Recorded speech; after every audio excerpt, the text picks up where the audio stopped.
ఏంటి తాలింపు వేస్తున్నాను అని చూస్తున్నారా? ఆగండి ఆగండి. సీజన్లో దొరికే మామిడికాయ, అలాగే మామిడికాయ కాంబినేషన్లో కొబ్బరికాయ అండోయ్. కొబ్బరికాయ మామిడికాయ విత్ పల్లీలతో పచ్చడి అన్నంలో కలుపుకుని తింటుంటే ఆహా అనాల్సిందే. టేస్ట్ విషయంలో అయితే ఎలాంటి డౌట్ అవసరం లేదండోయ్. చాలా టేస్టీగా ఉంటుంది. ఇంకో 4 ముద్దలైతే ఎగస్ట్రాగా తినేస్తారు మీకు తెలియకుండా. అంత టేస్ట్గా ఉంటుంది కొబ్బరికాయ, మామిడికాయ, ఇంకా పల్లీలు. చూస్తున్నారు కదా, చూస్తుంటేనే నోరు ఊరిపోతుంది కదా. మ్యాంగో అంటే ఎవరికి నోరు ఊరిపోదు. ఇంకా ఎందుకు ఆలస్యం, ప్రాసెస్లోకి వెళ్ళిపోదాం, చూసేయండి. ముందుగా స్టవ్ అయితే వెలిగించుకొని ఒక కడాయి అయితే పెట్టుకోవాలి. కొంచెం ఒక 2 టేబుల్ స్పూన్ ఆయిల్ అయితే వేసుకోవాలి.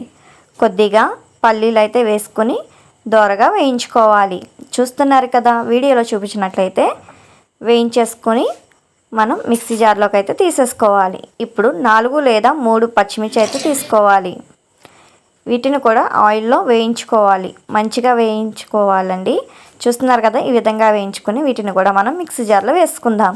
ఇప్పుడు చిన్నగా తరుముకున్న కొబ్బరి ముక్కలను అయితే వేసుకోవాలి. అలాగే 4 నుంచి 5 వెల్లుల్లి రెమ్మలు కూడా వేసుకోవాలి. మనం ముందుగా కట్ చేసి పెట్టుకున్న మామిడికాయ ముక్కలు కూడా కొద్దిగా వేసుకోవాలి. అలాగే రుచికి సరిపడా సాల్ట్ వేసుకోవాలి. ఇప్పుడు కొంచెం వాటర్ అయితే వేసుకొని మిక్సీ పట్టేసుకోవడం. చూస్తున్నారు కదా, ఈ విధంగా అయితే మిక్సీ పట్టేసుకోవాలి. ఇప్పుడు స్టవ్ వెలిగించి అదే కడాయి పెట్టుకొని కొద్దిగా ఆయిల్ అనేది వేసుకొని మినప్పప్పు, శనగపప్పు, ఆవాలు, జీలకర్ర అయితే పోపు అయితే వేసుకోవాలి. ఇప్పుడు పోపు కొంచెం లైట్గా వేయించుకోవాలి. ఇలా 2 సెకండ్స్ వేయించిన తర్వాత కొంచెం ఎండుమిర్చి వేసుకోవాలి. అలాగే కరివేపాకు వేసుకొని ఒక 2 సెకండ్లు అయితే వేయించుకోవాలి.